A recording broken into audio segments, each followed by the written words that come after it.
Devils Wednesday. This is the State of the Fan Address, episode 112, titled Who Do the Devils Draft? I'm your host, Sam Wu, here with Pucks and Pitchforks blog editor-in-chief, Nick Villano, streaming live on Facebook Live, Twitter Live, YouTube Live, and Twitch on the Primetime Radio Network. Nick, how are you, my friend? So I realized that I meant to send you a title, and I never sent you a title. I had a really good title yesterday too, but a little miscommunication there, huh? I mean, there was no communication. I just forgot to tell you. It's completely my fault. I can't blame anybody but myself. It was something like drafting the cash or something. It was something that like mixed the draft with the betting because we got a big show tonight, Sam. We got Josh Bell, who's coming on to talk to us about the draft and his mock draft. We quoted his article like 3 times last week, so I figured might as well get the guy on who we're quoting. And then we got Rob Pizzola coming on to tell us about sports betting. He's a professional gambler. He gambles for a living. He's like Tom Fitzgerald, gambling on these players, but he's gambling with cash. He's going to tell you how to win cold, hard cash on the rest of these playoffs. So I'm excited to talk to both of them. Big show. We're getting back to these big shows. You know, for a little while there, it was hard to ask these big guests to come on because the Devils were playing and they were terrible. But now they're not playing. So now I can ask whoever I want on. We don't have to talk about the Devils. We don't talk about. We could talk about what do I call this? It's the hypothetical season. Everything's a dream. Nothing's happened yet. I don't have to react. I have to create. So we get to create tonight. We're going to talk about the draft. Luke Hughes is on our minds. I love the Luke Hughes talk, but guess what? Josh Bell doesn't think we're going to be drafting Luke Hughes, and he'll tell you why. Oh, I'm so excited for this. I'm excited. I know Matt Rosenthal in the Facebook Live is like, it's over, guys. Too many bad decisions. Come on, Matt. Give it a chance. Just a little bit, at least. At least the Devils didn't lose last night. Wait. Who's making bad decisions? Did we make bad decisions? I'm very confused. Oh, I think he's probably talking about the New Jersey Devils making bad decisions. He's already thrown in the towel. That's how I'm interpreting it. Yeah, let's draft another tiny average kid. Hey, listen, you just got to go to that pucksandpitchforks.com. I'll explain to you all the tiny average kids that we should be drafting. Who knows? Maybe Owen Powart's there at 4. Sam, this draft is weird. This draft is weird. Weird. It's a weird draft. Well, look at Caulfield up in Montreal. How tall is he? How big is he? He's not tall enough to make these guys happy, but he's leading his team to the whatever. What is it? The 3rd round? It's not the conference finals this year. The 3rd round. I'm all about big defense, but let me tell you something about the new NHL. This is not the NHL 20 years ago. It is smaller players can, if they've got enough skill to get around the bigger players, they have a place in the new NHL. In today's NHL. So that kind of expands the draft pool, the talent pool, depending upon what direction the New Jersey Devils want to go. So, I mean, so here's the last mistake was Braden Point. Braden Point should have been a top 10 pick. Like, even per his production, per all his measurables, everything, he just should have been a top 10 pick. He got taken in the 3rd round. Guess who the Devils took 8 picks before Braden Point? Who?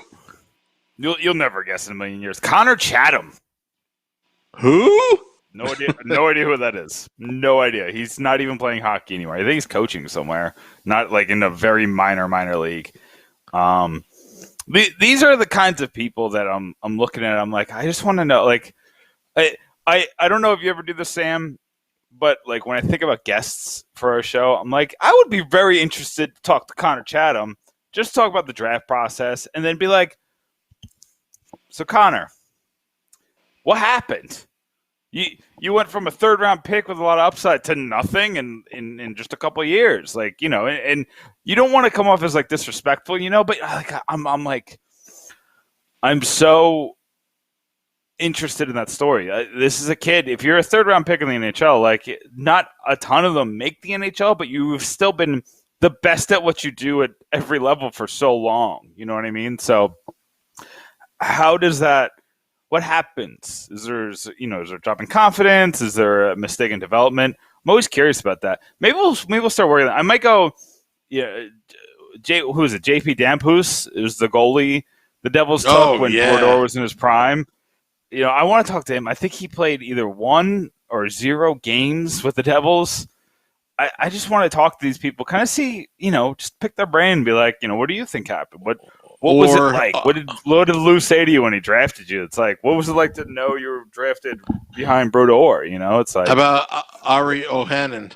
Remember that guy? Oh, I think he was taken either the year before or the year after Damphouse. But so think about, you know who would be great to have on is Mike Dunham. Because Mike Dunham was a legitimate number 1 goaltender.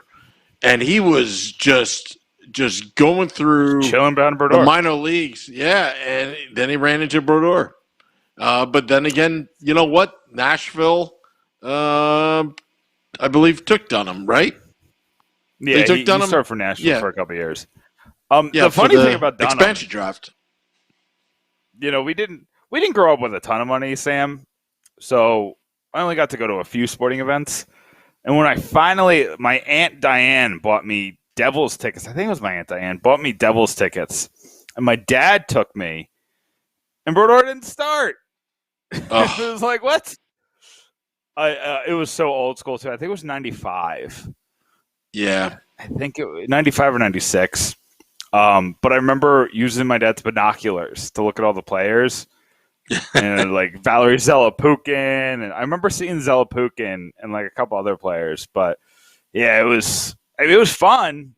But I didn't see Brodeur. It was like the one, you know, he played, you know, 65 to 70 games a year, but you know, going there at the home game that he's not playing. But it's draft time, Sam. Oh, Sam's gone. He's disappeared from me. My comments are acting weird on Facebook, so if you guys are commenting on Facebook, it's very strange.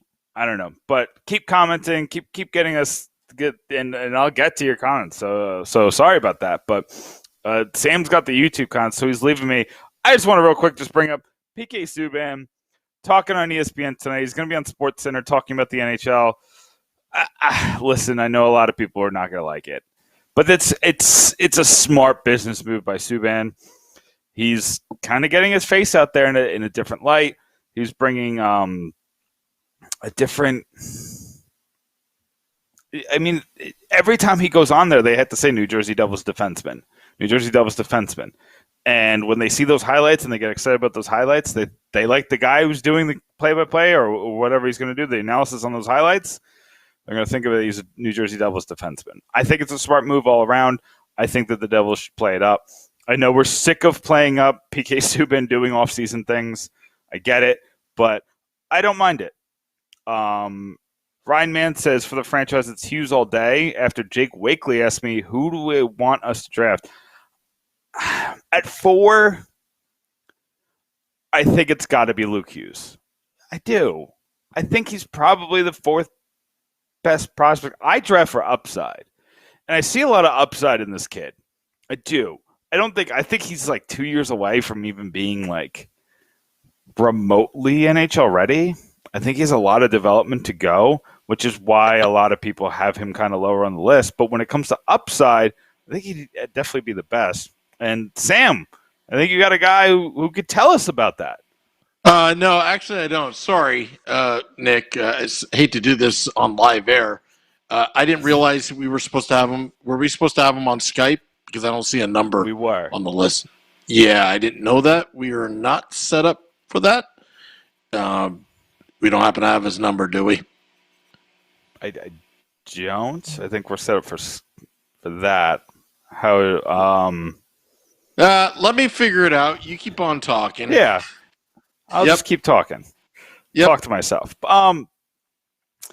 Obviously, I if Owen Power's there, I'm gonna have a hard time not taking him.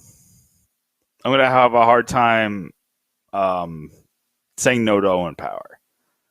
He's very close to what we need right now. I think he could probably play in the NHL right now at a pretty decent level. Like, I'm not talking about like Cal McCarr or some of these players that lit up the league immediately as defenseman, Quinn Hughes and Miro Heiskanen. I don't think he's going to be that, but I think he's going to be a solid left-handed defenseman, somebody who can play. He can play top line minutes.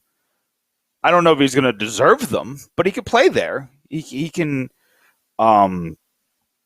he can carry the load, but I don't think that and Ryan Mann says he doesn't think he's. I don't think he's going to be there. I don't think that.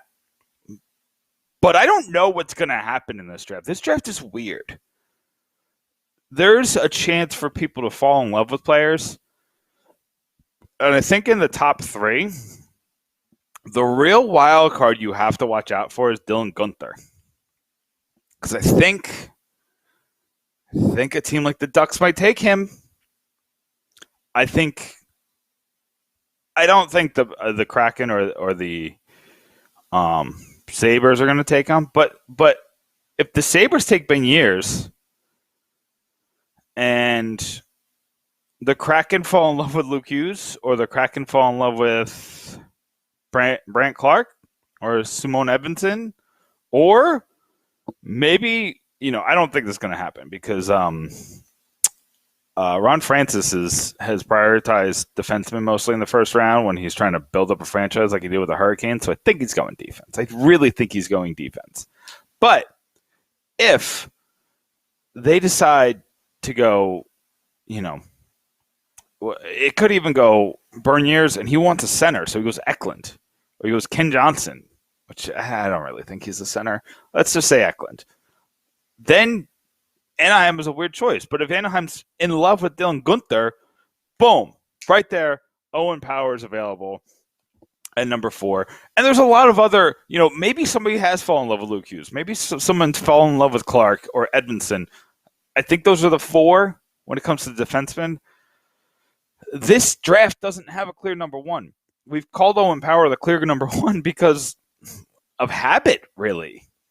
And besides that, there's no other reason why we call Luke or Owen Power the clear number 1. He is not the clear number 1 based on talent or upside or NHL readiness. A lot of factors.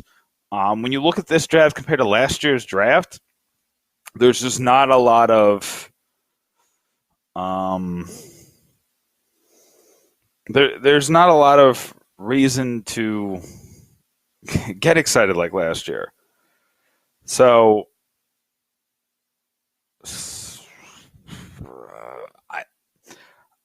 I think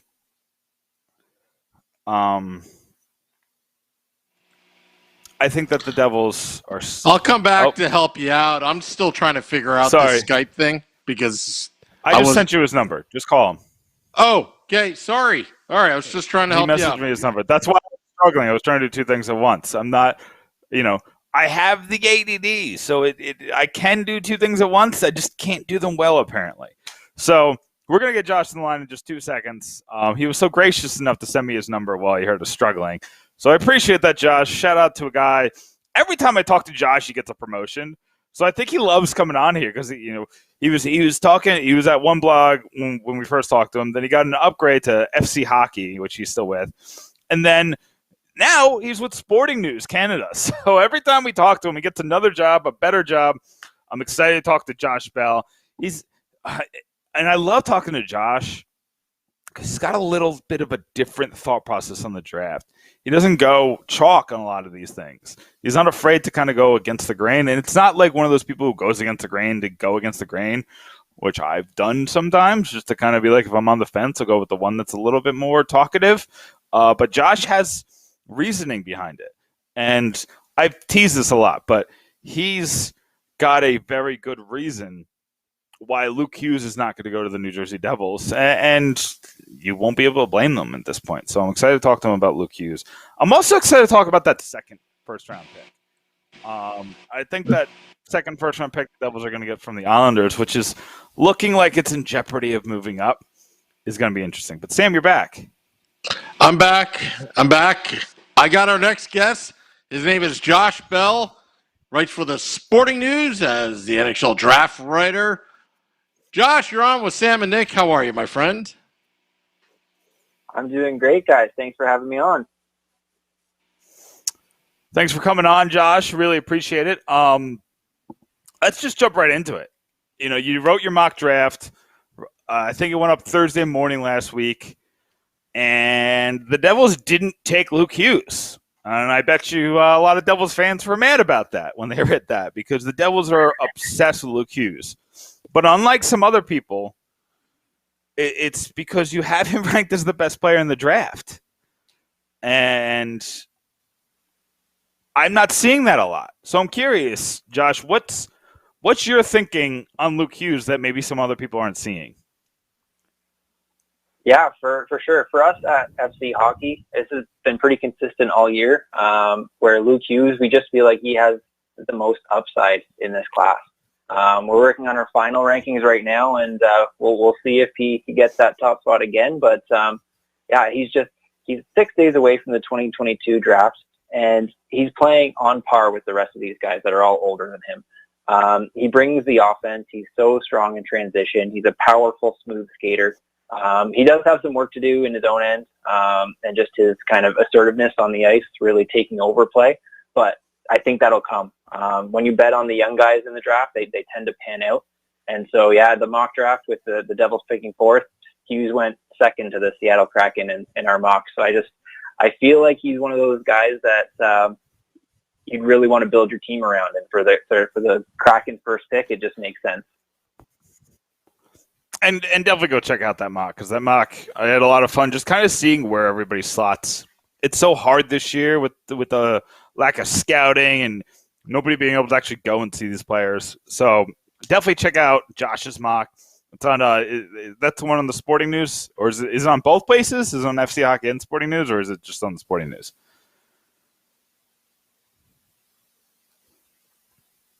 Sorry, I can't hear Sam, you there.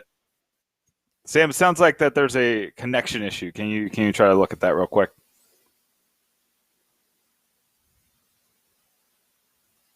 Sam, can you hear me?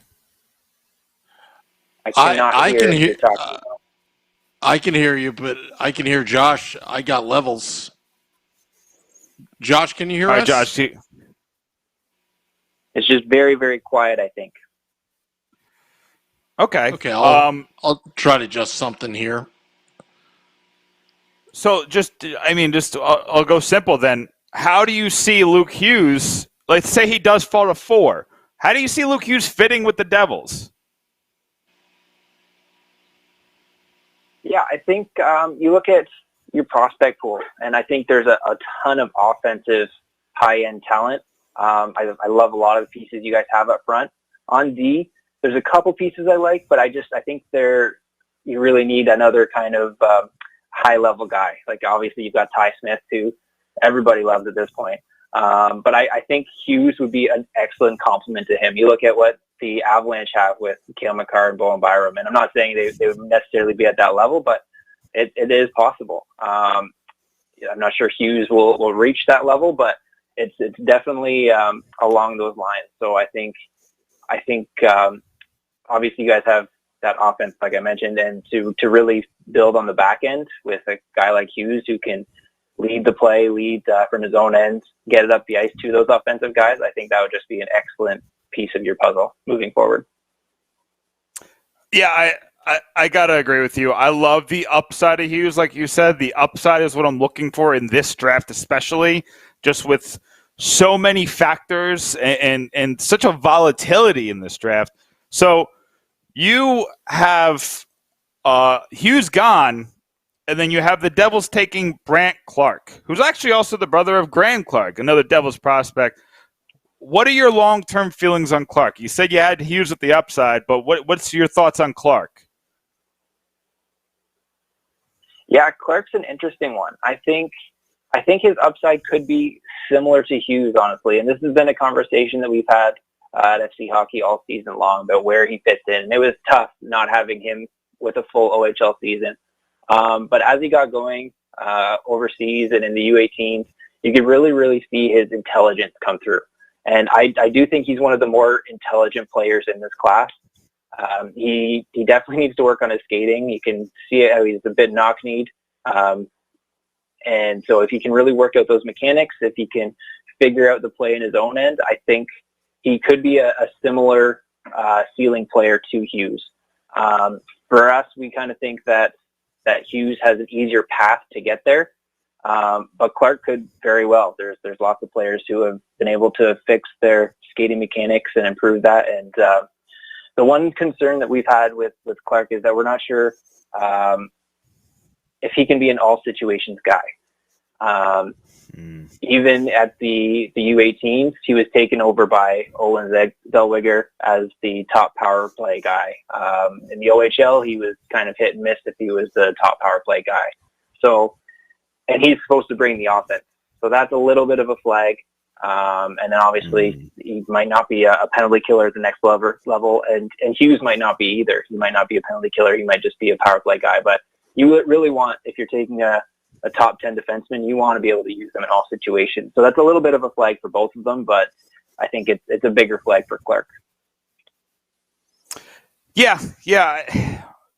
Clark was my original top guy, even when I looked at Power and Hughes and Edvinson.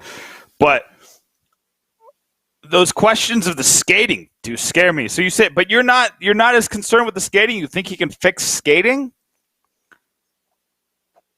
I think so. I've always been somebody who I don't put as much weight in that. If they have the intelligence and they have the drive, then I do think the skating can improve. I'm not saying it's going to be Cale Makar level skating, but it can improve enough to make him a serviceable NHLer. Okay. Yeah, I mean, yeah. Listen, I might be writing an article about a RFA contract for Cale Makar, but that's just between you and me. I think that the pick here is interesting. I think that when you look at all of the options the Devils have, I think defense makes the most sense. But it all depends on how it falls. Do you think though? I know you wrote the mock draft. Do you think it is possible that Power falls? Sorry, what was that last part? Do you think Owen Power could fall? He's been the consensus number one, but you don't have him there. Do you think that NHL GMs are going to let him fall? I don't think so. I think he's pretty much he's not a lock. I think he's a safe number one pick. If he were to fall, I don't think he gets to 4 at least. I think him and Matt Beniers are likely both kind of guys I would bet on being gone in the top 3. Owen Power, especially with how he plays and how he improved at the World Championships, I think a lot of NHL teams are just drooling over that, and the Sabres are definitely. I can't see them passing on him. I think it might be a little bit of recency bias, but he might have separated himself from the pack a little bit, seeing how well he performs against men, and Clark didn't really stand out in the U18s. So I think, and neither did Simon Edmondson. So I think Power is probably the top guy off the board. All right, so I'm going to skip ahead to the Islanders pick. It's looking like it's going to be towards the end of the round, which really upsets me because they're currently leading on the Bruins. But who's a player that you would earmark for that pick, mid to late first round? Yeah, it's interesting. I was trying to figure out who they could take with this, and I think there's a few different kind of routes they could go. I think you have guys that can put the puck in the net. Nolan Foote, Alexander Holtz. You've got the centerman. So I think it would be interesting to see you guys go for those guys that can get them the puck. So guys like Simon Robertson, guys that kind of just never take their foot off the gas. Logan Stankoven would be another one. Never take their foot off the gas, are so good at digging pucks out of spaces, almost like what Mark Stone excels in, right? He can go into any battle and come out with the puck. So I think those are the guys that you'd want to grab there. And those would be two that I would lean towards. The other way would just be drafting high skill guys. Near the end of the first round, in the second, I think getting those guys that have the highest amount of skill, they tend to pay off if you bet on skill. So guys like Zach Dean, Prokhor Popotov, I think they just ooze talent and confidence, and they've got the hands to create space for themselves, and then they can get those other guys the puck. So I think there's two ways I would go with that second pick, and it'll be interesting to see how they play it. There is one player before I let you go I have to ask about, because I've been enthralled with him. I've been reading a little bit about him just because he was the guy in this class 2 years ago, and he's plummeting. And I'm going to say this wrong, but A2 Ratty, what's your thoughts on him? How far do you think he's going to fall, and why is he falling?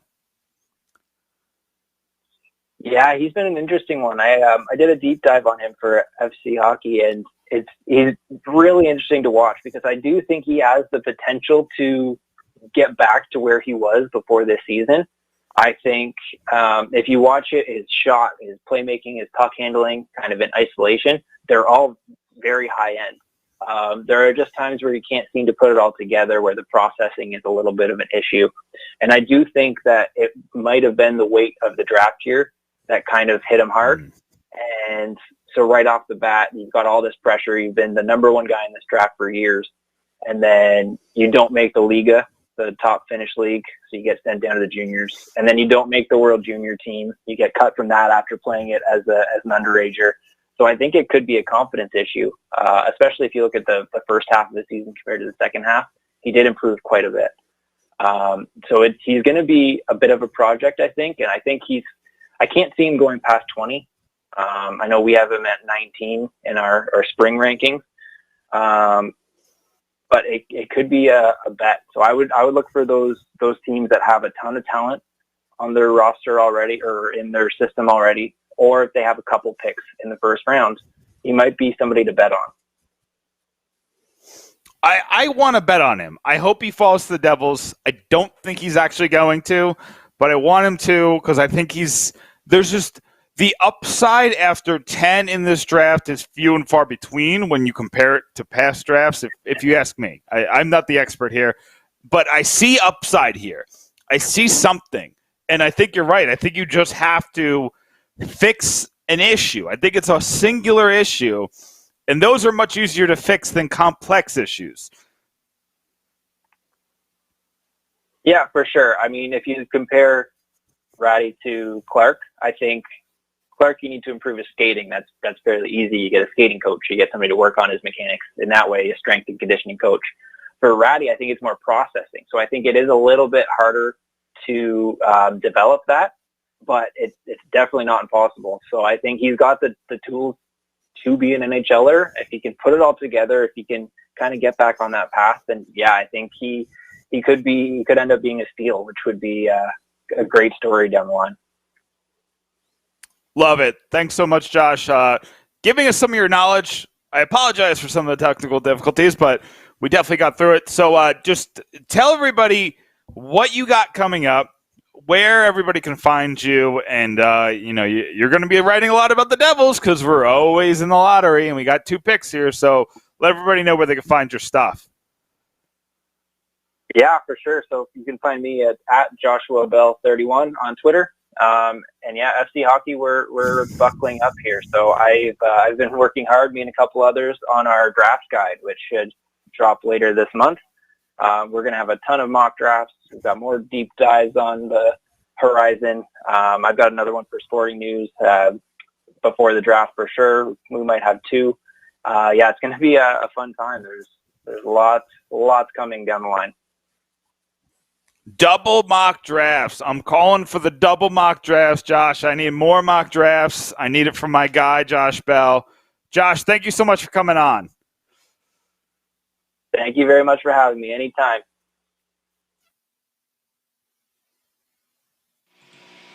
That is Josh Bell of Sporting News. Nick, you don't have to shout. I'm so excited about the draft. I'm so excited about the draft.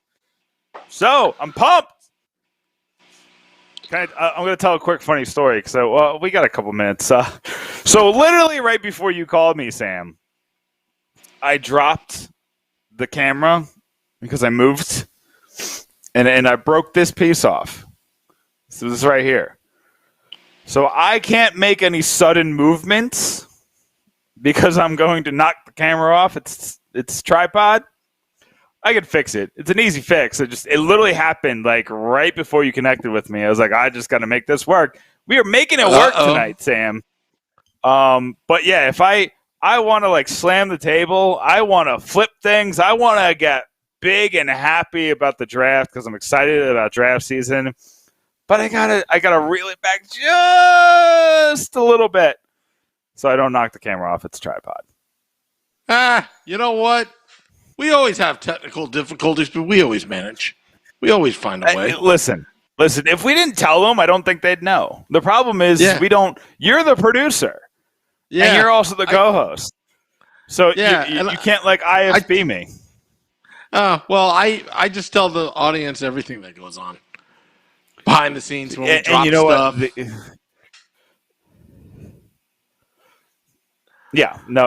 You got to tell them everything because we got to be transparent with everybody. I don't lie, Sam. I tell the truth at all times. Those hot takes I give you, 100% Nick Villano. Well, that's great. I'm glad you don't plagiarize. Let me get our next guest, the professional bettor, because I'll be taking a lot of notes because maybe one day I'll make a big bet and then I can buy the team. Yeah, you got to get the Jet first. We got to get the Jet. Michael, hey, giving me those terrible updates that the Islanders scored 3-1. I don't even hate the Islanders. I want Ratty. I want him bad. And he's not going to fall to 28 or whatever we'd be if the Islanders win. Michael, you've made me sad. I want you to know that I'm sad now. I'm sad because the Islanders are winning. I do hate Boston though, and I don't want them to move to the. It's like Sophie's Choice. Do you want the Islanders to win and your pick to get worse, or do you want Boston to win? Man. Anyway, I'm excited about the Devils post or the Devils offseason. I think there's going to be excitement this offseason. I don't want to set myself up, but I'm going to set myself up. I think we're going to get excited. I think we're going to get excited. Just Tom Fitzgerald is saying some strange things. And I hear a lot of people saying, don't go big game hunting. It's never good to go big game hunting. You've seen the Matt Duchene trade, didn't work out. You've seen so many trades, don't work out. But this offseason is going to be weird. A lot of these teams made $0. Well, not zero, but a lot of these teams made zero gate.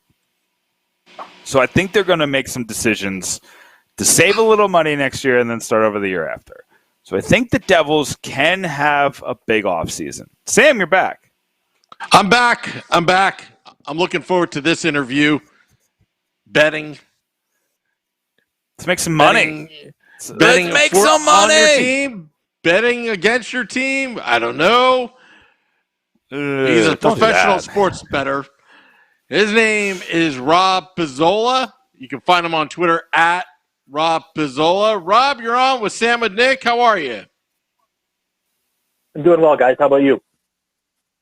We're doing good, but I feel like we're gonna do better after we talk to you, because we're gonna get right on that money train. It's, what do the kids say these days? To the moon? Are you gonna take us to the moon, Rob? I hope so. I mean, hopefully here. I've had not a great week, to be completely honest with you guys, but hopefully we can turn it around. No. That you got to come. We made a joke. Our previous guest, Josh Bell, every time he comes on here, he gets a promotion. He's on a different website every time he talks to us. So maybe talking to us will spread a little fairy dust on you. You know what? Listen, at the end of the day, there's very few games going on in the NHL right now, so you're really ripe to the variance that you can easily have an 0-3 or 0-4 stretch, and it feels like the world is collapsing on you just because it's been so many days since a winter. But the reality is there's just not that many games, so it's a completely different dynamic in the playoffs. And I mean, obviously, I'm not too worried about it. I've gone through several rough patches over the course of many years, so. Definitely hoping to rebound here. And Rob, honestly, like I'm having you on obviously for the guests, but it's a little bit for me too, because I've had conversations with my wife, because I've had some. I live in Tampa, so right now we don't have sports betting, but they're trying to push it through. But my family still lives in New Jersey, and her family lives in New Jersey. So every time we make visits, I have the FanDuel or the DraftKings app, and I get on a little run and I get excited. I've never lost. We're 6 different trips to New Jersey since sports betting's been legalized. And she's said to me before, if you want to quit your job and become a professional sports bettor, I'm not opposed to it. So I got that one in the bank, but now I'm curious before we get into the hockey and who you like and all that. How did you become a professional sports bettor? Like, did you have a good run in Vegas at a bachelor party, or what happened that this is your job now? If I'm being completely honest with you, I would say a lot of luck, just a lot of random luck. So I never considered betting on sports, as even being an option for my full-time job or to do this for a living. I've always naturally loved sports. I've been a sports fan my whole life, and I got into betting very early. I was in high school when I first started betting, but the reality is for the first roughly decade of my betting life, I was losing money betting on sport. And then I just eventually got to a point of asking myself, why do I even do this anymore? And I stopped for a long time. I took many years off where I just enjoyed sports for how they were. But eventually I kind of got the itch again, and I told myself I'm not going to go back and just do the exact same thing that I was doing at some other point in time. I'm going to try to come up with a different approach and look at this maybe from a statistical perspective, considering I had a statistical background from university. So that's kind of what got me started, is just doing this different approach. And then I started posting my numbers to Twitter every single day, and people started betting them. And then just randomly, months after posting my hockey and baseball numbers to Twitter, somebody reached out to me and said, hey, we noticed what you're posting is actually quite good, and we'd like you to come and work for us in some capacity, and we're this full-time betting group. And that's basically how it got started. So it was just like a really, really random thing that happened for me, where I was just like, okay, maybe I can turn this hobby into something a little bit more than that. And I kind of never looked back after that. Yeah, I mean, you gotta love that, where you just kind of fall into a dream job, and it sounds like that's kind of what happened. And now you're here, and we get to pick your brain a little bit, and hopefully all follow in your footsteps. So, like you said, there's not a ton of hockey going on. It's not the hustle and bustle 4 games a night that we were seeing, 2 weeks ago. It's a lot more slowed down, especially now. Montreal's already won. It looks like the Islanders are going to win, so it's kind of slowed down a lot. So what's your strategy here? Do you focus a lot on making multiple bets inside of one game, or do you just stick with the singular bets per night, and if the Islanders win, you win. If the Boston wins, you don't, kind of thing? Or are you looking more at like futures bets? Right now there's only 6 or 7 teams left. Now is the time to pick your winner. Like, what is your strategy here, Rob? It doesn't change for me a whole lot from the regular season. The reality for me is if I think I have an edge on something, I'll bet it. It doesn't matter what it is, whether that's a single game or a series or who's going to win the Stanley Cup or even a shots on goal prop within a specific game. If I think I have an edge, I'm going to bet it. Now, the difference from the regular season to the playoffs is that in the regular season, especially this year, we had a ton of games almost every single night. I know that there were some off nights here and there with 2 or 3 games, but because of the condensed schedule, there's just so many games. Because of that, I don't really have the time to dive into props for every single game on the board. It's just way too time consuming for me. Whereas now in the playoffs, you have maybe 1-2 games going on right now every single night. There's a lot more time because if I don't have an edge on either of those games, which has been happening more often than not, then all of a sudden I'm going to start looking at alternative markets and say, can I find something else here? So I'll start to look at player props as an example. So that's where it kind of changes for me. But the reality is, I'm pretty consistent in my approach. It's just that the playoffs are a different dynamic in that there's less games, so it opens up different opportunities for me. But the reality is I'm always looking for anything where there's some sort of perceived value. So as a bettor, it's been outside of Montreal, it's a lot of chalk. Has anything surprised you, or what's been the most surprising thing about the playoffs as a bettor? I think there's definitely been a few things. So for one, Winnipeg sweeping Edmonton is a major surprise. And I'll actually pat myself on the back here. I actually bet Winnipeg to sweep Edmonton at 24-1. And I never, ever expected that to happen. Pure value play, no expectations of winning that bet. I mean, in the long run, I expect that if I was to make that bet over and over and over, I would come out ahead. But that to me was still a very surprising outcome, not because of the sweep, but also because of the way that the games played out in general. Edmonton was pretty dominant in that series. If you look at the expected goal share, there wasn't a single game in that 4-game series where they lost the expected goal share. Connor Hellebuyck played well. There's a lot of variance in the playoffs for sure. But I think for me, that's obviously the most shocking thing that I can remember from the entire postseason. The Habs making this run, it's surprising to me. I'll even be honest, the Islanders making this run is surprising to me as well, especially when you consider the body of work for them as well. They were largely outplayed by Pittsburgh. They've been largely outplayed by Boston, but they seem to be getting results, especially with the goaltending variance going their way as well. So those are the things that stand out to me. But overall, for sure, Winnipeg sweeping Edmonton. I don't think the Oilers are a powerhouse by any stretch of the imagination, but not even being able to win one game in that series, there's not too many people that would have expected that. Was that the only long shot that you've won so far this year? So typically, I'm always going to be looking for things that, let's say, that the general public is not going to expect to happen. I'm trying to think of this year so far. That would be the only major one I think that's been over 10-1.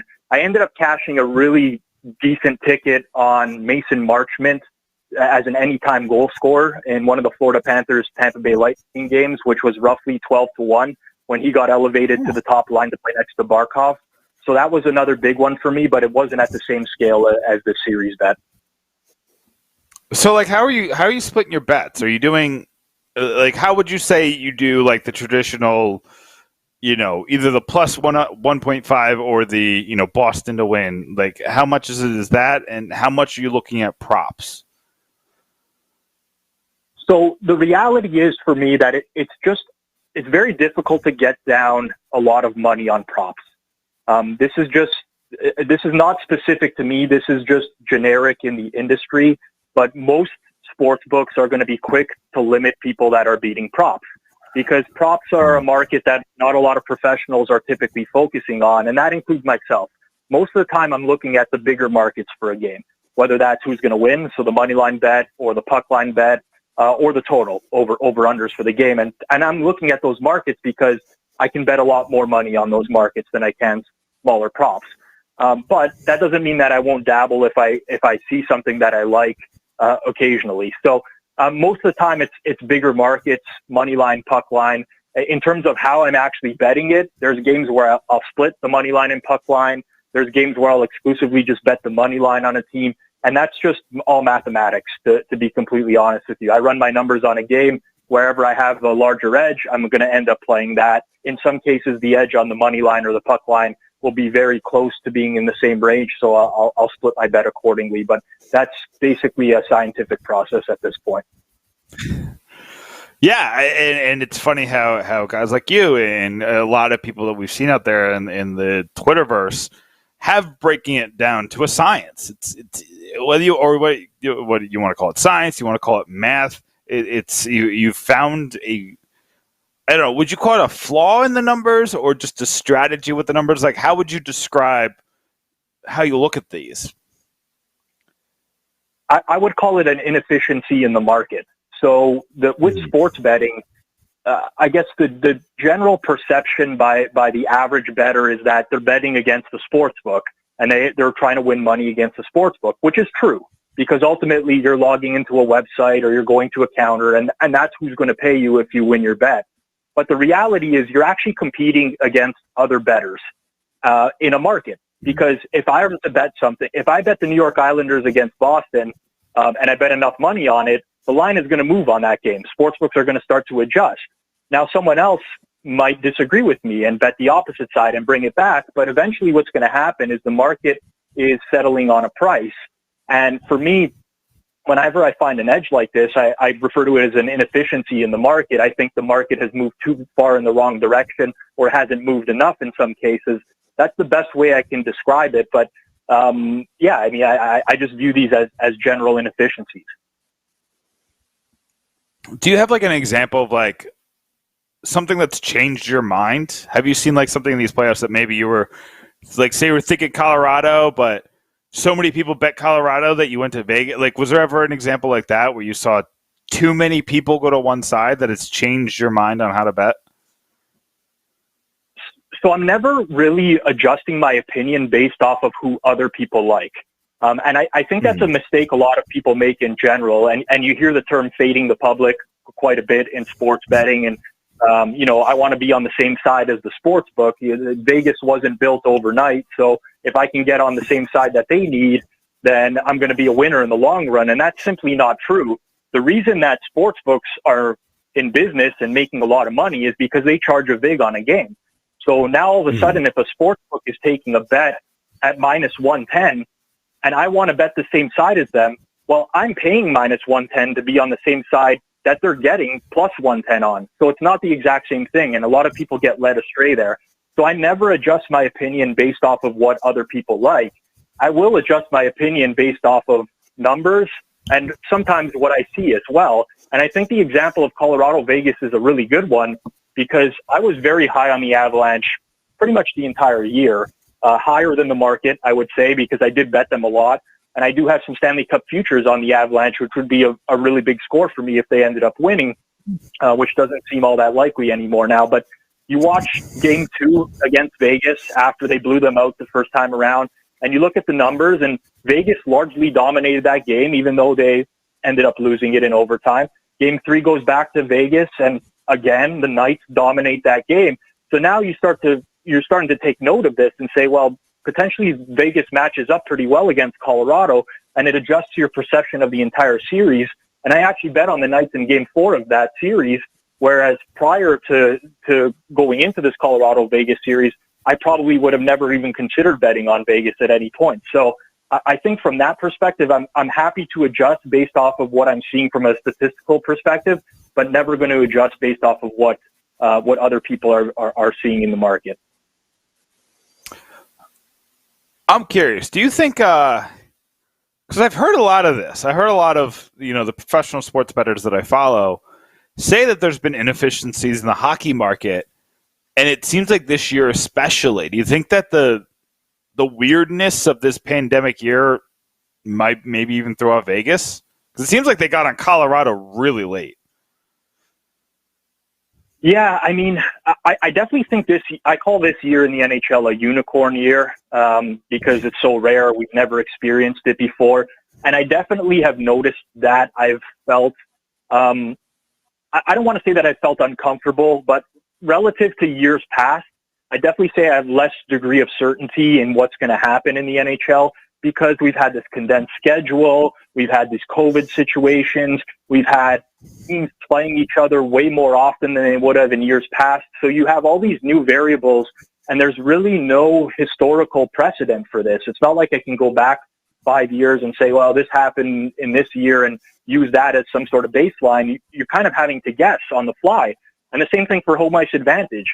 What is home ice worth in a rink with no fans? What's it worth in a rink that has half the capacity full?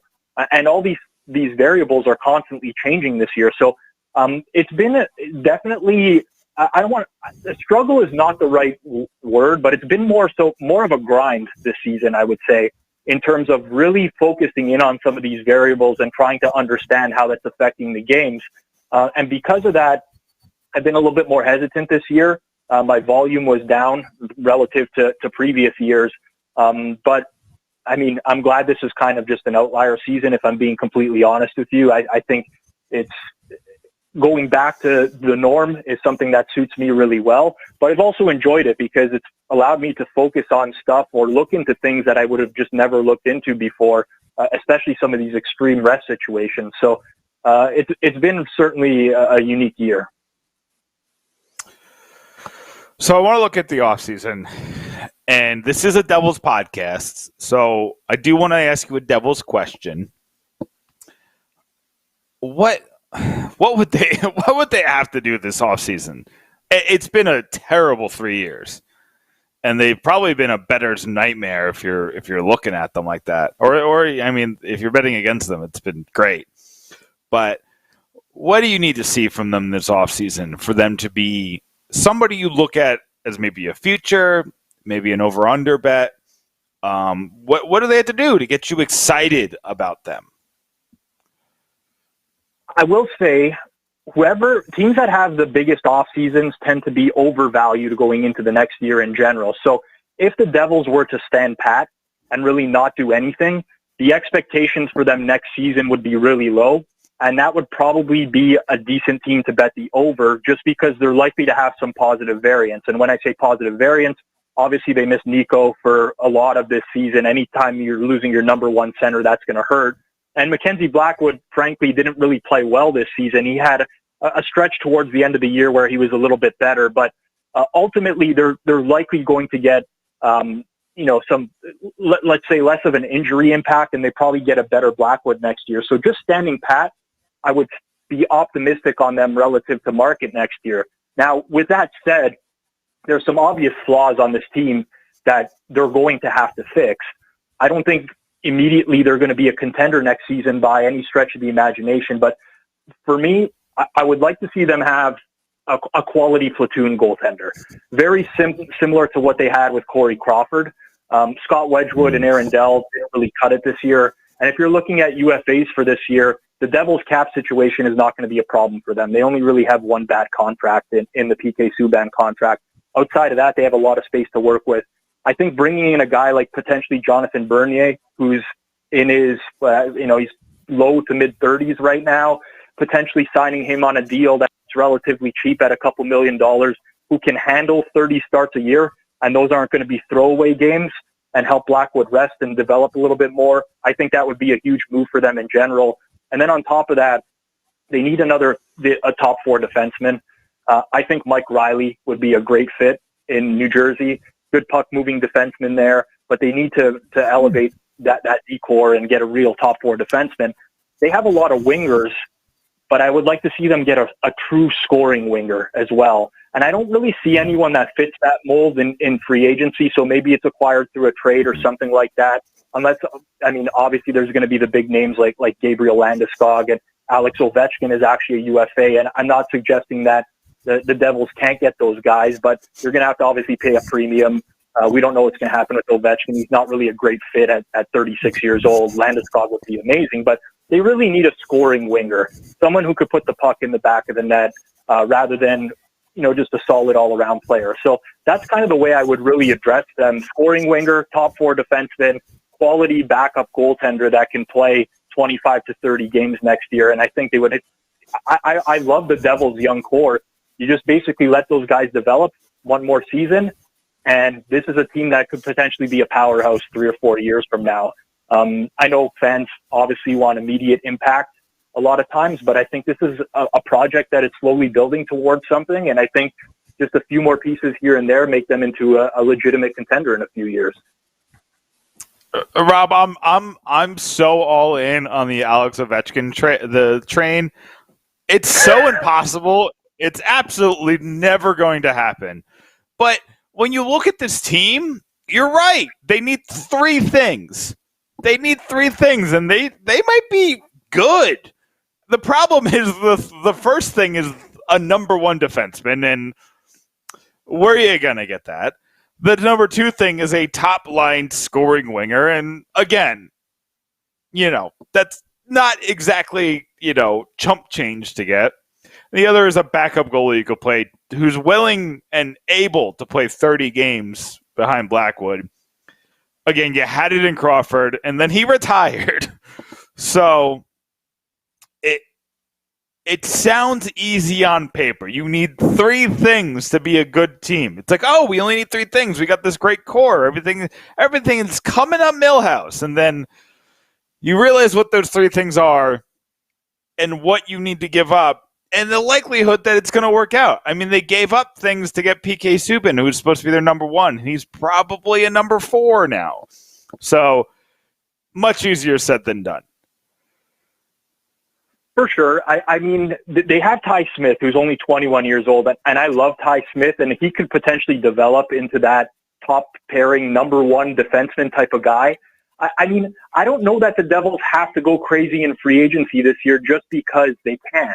I see New Jersey as, and again, this is probably not what fans want to hear, but this is a project that's going pretty well. They have a lot of young players that, frankly, they don't really have anyone who's signed past 3 years right now outside of Nico, and I guess even PK Subban's contract will be coming up in a couple of years. So this is going to be a team that has to invest in some of their young core. They got some good kids in the minors. They have foot. Like, this is just a project that, to me, sees itself through. And yes, they are lacking the big name talent, but there's still time for some of these guys to develop. Personally, I'm a huge Gabriel Landeskog fan. I brought up his name because he's 28 years old, just in general. I think it's going to be a long-term contract where potentially towards the end of that contract, you're going to see some diminishing returns, and it's going to look bad, 7 or 8 years from now. And there's going to be a lot of teams all in on him as well. But he's one guy for sure. And then truly, if the fan base wants a number 1 defenseman, Dougie Hamilton is a free agent this year. And Dougie Hamilton is arguably one of the most underrated players in the entire league. Going to come at a price tag of probably like $8 to $9 million on a long-term deal as well. But this is the year where if they really wanted to make a splash, they do have the cap space.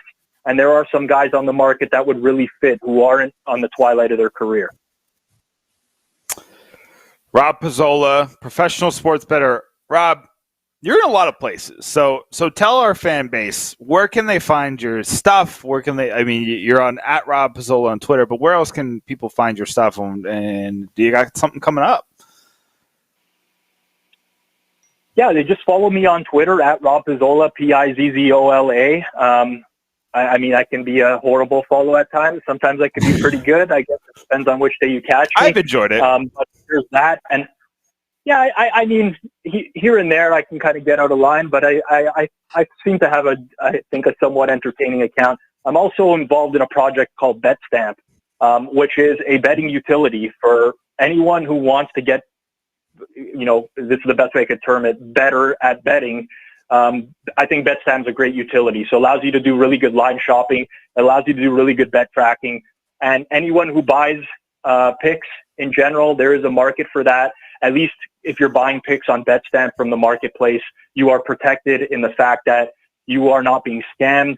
You are buying from someone who has a trusted, verified record. So if anyone wants to check that out, you can check out the website, which is betstamp.app, or you can just download the app on iPhone or Android, but that's a project that I'm involved in now, and I heavily believe that it is a necessity for sports bettors at this point. You got to spend money to make money. Rob Pizzola, thank you so much for coming on. Sam, I think we're going to be millionaires now. I think the jet is coming. I know. All thanks to Rob. Thank you, Rob. All right, guys. Thanks for having me. That is Rob Pizzola, professional sports bettor, giving us the inside scoop. Very interesting. I was listening in to the interview, Nick, and it's very methodical. He's very structured. This is not, when you talk about betting, it's not like me where I'm an emotional bettor. Yeah, I know that the Devils are going to win, even though I know that they're not because of my team. But it's very methodical, and his explanations make total sense to me. It was good. It's not really betting. It's investing. That's the way I'm looking at it. You're investing. It's not speculation. Yeah. I mean, honestly, if I lived in New Jersey, I would absolutely pay for. I mean, and if I ever go back, I'll definitely buy Rob's product because that's how you actually win. You pay for these products that are doing all the math for you, and do you want me to be your courier? Do you want me to place the bets for you? You just text me and I'll just. Or you already have somebody doing that. I'm not going to talk about any illegal dealings on the podcast. I mean, everything is evidence. Everything is evidence. Those were just jokes. Those were just jokes. We were just kidding around. We do everything legally here on the podcast. You're killing me, Sam. But anyway, that's all I got. I don't have much to plug. I just wrote a giant piece for Puck Pros about the 30 greatest game-winning goals in Stanley Cup playoff history. So that's going to come out in the next week. That's a fun one. Couple Devils on there. Was it Mike Rupp 18 years ago today? Well, he didn't. They had to be in overtime.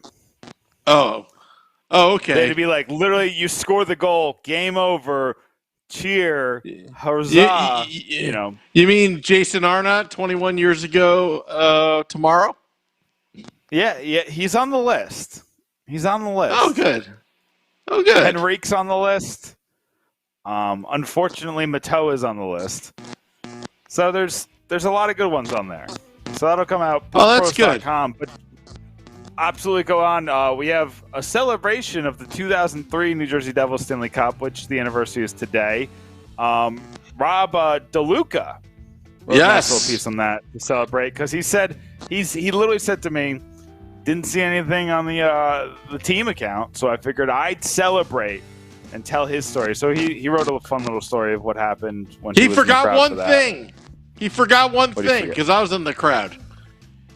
Unless he wasn't there at that moment when they announced the scratches and they skipped over number 3, Ken Danico, and the roar of the crowd when they said Oleg Tverdovsky's name as a scratch. That was a fun moment. Yes, great moment. Yeah.